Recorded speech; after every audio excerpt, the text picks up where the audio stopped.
کیا بات ہے عرفان بھائی، ڈسٹرب لگ رہے ہیں؟ بس یار کیا بتاؤں، میرے ابو مجھ سے محبت نہیں کرتے. کیا مطلب؟ دیکھو نا، جب دیکھو ڈانٹتے رہتے ہیں. ابھی بھی گھر سب کے سامنے مجھے ڈانٹ دیا. ہر بات کے لیے منع کرتے رہتے ہیں، یہ نہ کرو وہ نہ کرو، یہاں نہیں جاؤ وہاں نہیں جاؤ. اتفاق سے میرے ابو بھی ایسے ہی ہیں. مجھے تو ایسا لگتا ہے دنیا کے سارے ابو ایک جیسے ہوتے ہیں. صحیح کہہ رہے ہیں آپ. نہ کہیں گھومنے لے کر جاتے ہیں اور نہ ہی کوئی میری فرمائش پوری کرتے ہیں. صرف سنڈے کے سنڈے دیکھنے کو ملتے ہیں، ورنہ صبح جاتے ہیں اور رات کو ہمارے سونے کے بعد آتے ہیں. دوسرے بچوں کے پاپا انہیں مہنگے مہنگے کھلونے اور چیزیں دلاتے ہیں. میرے ابو تو بس مجھے امید ہی دیتے رہتے ہیں. جی ہاں، آپ نے بالکل صحیح کہا. دنیا کے سارے ابو ایک جیسے ہی ہوتے ہیں.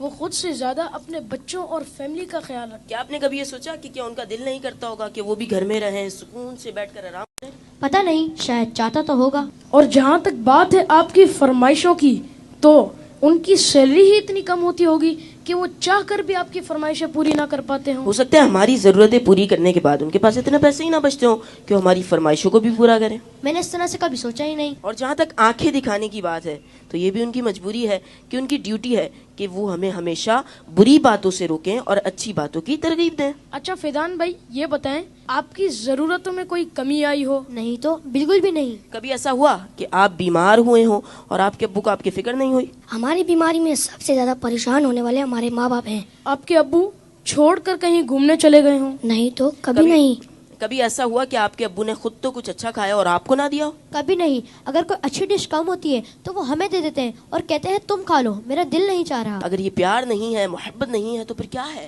ماں اور باپ دونوں ہی محبت کرتے ہیں، لیکن ماں کی محبت نظر آ جاتی ہے اور باپ کی محبت کو محسوس کرنا پڑتا ہے. میں کتنا غلط سوچ رہا تھا اپنے ابو کے بارے میں. لو یو ابو. Love you very much. باپ ہی ہوتا ہے. باپ ایک سایہ دار درخت ہوتا ہے. آج ان بچوں کی باتوں نے مجھے اپنے والد بھی یاد دلا دی ہے. واقعی اچھے کھانے انہوں نے ہمیں ہی کھلائے، اچھی چیزیں انہوں نے ہمیں ہی عطا کی. اور وہ بچے جن کے والدین ان کی فرمائشیں پوری نہیں کرتے نا، انہیں یہ سوچنا چاہیے. صرف میں بچوں سے بات نہیں کروں گا، گھر کے اور بھی افراد ہیں، زوجہ بھی ہے، بیٹی بھی ہے. وہ کہتی ہے ابو آپ ہمارے لیے کچھ لاتے نہیں ہیں. بیوی کہتی شوہر سے آپ کچھ لاتے نہیں. اس بیچارے سے تو پوچھو اس کی مجبوری کیا ہے. صبح سے گھر سے نکلتا ہے، چاہے سردی ہو چاہے گرمی ہو. کوئی موٹر سائیکل پر جاتا ہے، کوئی بس پہ بیٹھ کے جاتا ہے، کوئی دو بسیں بدل کے جاتا ہے، بارش میں بھی جاتا ہے. کیوں جاتا ہے؟ کہ چھٹی کروں گا تو تنخواہ کم ہو جائے گی. تنخواہ کم ہو جائے گی تو بچوں کو کیسے پورا کروں گا؟ اسکول کی فیس بھی دینی ہے، بچوں کے لیے کپڑے بھی لانے ہیں، کھانا بھی وقت پر لانا ہے. ہر چیز ہمیں تیار ملتی ہے. اس کی سورس کون ہے؟ وہ سورس ہمارے والد ہیں. اور بہت پیاری بات اس بچے نے کہی کہ ماں کا پیار تو نظر آتا ہے، والد کا پیار محسوس کرنا پڑتا ہے. پوچھو ان سے جن کا باپ چلا گیا. والد ایک سایہ دار درخت ہے. کبھی درخت کو دیکھا آپ نے؟ اس کے اوپر کے پتے گرم ہوتے ہیں، وہ ساری دھوپ اپنے اوپر سہ لیتا ہے اور اس کے نیچے اپنے بچوں کو چھاؤں دیتا ہے. مگر لوگ بعض اوقات اپنے والد کی قدر نہیں کرتے، اپنے والد سے الجھتے ہیں، اپنے والد کو برا بھلا کہتے ہیں. یاد رکھیے میرے آقا فرماتے ہیں، اس کا مضمون یہ ہے کہ والد کی رضا میں اللہ کی رضا ہے اور والد کی ناراضی میں اللہ کی ناراضی ہے. کبھی اپنے باپ کو ناراض مت کرنا.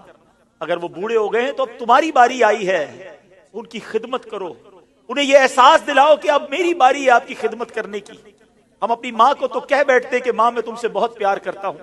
میں ساری دنیا کے بچوں سے پوچھتا ہوں کہ کب اپنے باپ کو کہا تھا کہ ابو آئی لو یو، والد صاحب میں آپ سے بہت پیار کرتا ہوں. آپ دنیا میں آج میں جو کچھ ہوں ابا جان میں آپ کی وجہ سے ہوں. یہاں تک پہنچایا مجھے آپ نے ہے. ارے جس نے انگلی پکڑ کر چلانا سکھایا، جس نے ہر مشکل میں کہا گھبرانا نہیں، میں تمہارے ساتھ ہوں. کہیں پھنس جاتا تھا تو ابو کے پاس آتا تھا، وہ کہتے بیٹا میں سنبھال لوں گا. اب وہ جب چلے گئے اب پتا چلتا ہے کہ کون ہے جو سنبھالے گا. بچپن اور بڑھاپا برابر ہوتا ہے. جب ہم چھوٹے تھے ہم نے بڑی ضدیں کی، ہم نے بہت اپنی باتیں منوائیں. اب سمجھو والد صاحب کا جب بڑھاپا آ گیا تو میں نے ان کی باتیں ماننی ہیں.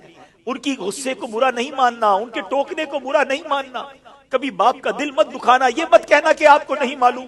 ارے اسے کہتے ہو کہ نہیں معلوم جس نے ہمیں چلنا سکھایا، جس نے ہمیں کھڑا ہونا سکھایا، ہر مشکل میں جس نے ہماری مدد کی.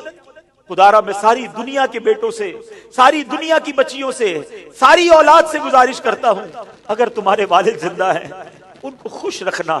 اور بوڑھے ہو گئے تو اب احساس دلاؤ ان کو کہ ابو جان آپ نے بڑا کام کیا ہمارے لیے، بڑی محنت کی، اب ہماری باری ہے آپ کی خدمت کرنے کی، اب ہم آپ کو سکھ پہنچائیں گے، اب آپ کسی ٹینشن میں نہ رہے، میرے پاس جو کچھ ہے ابو جان یہ سب آپ کا ہے، آپ کی وجہ سے ہے۔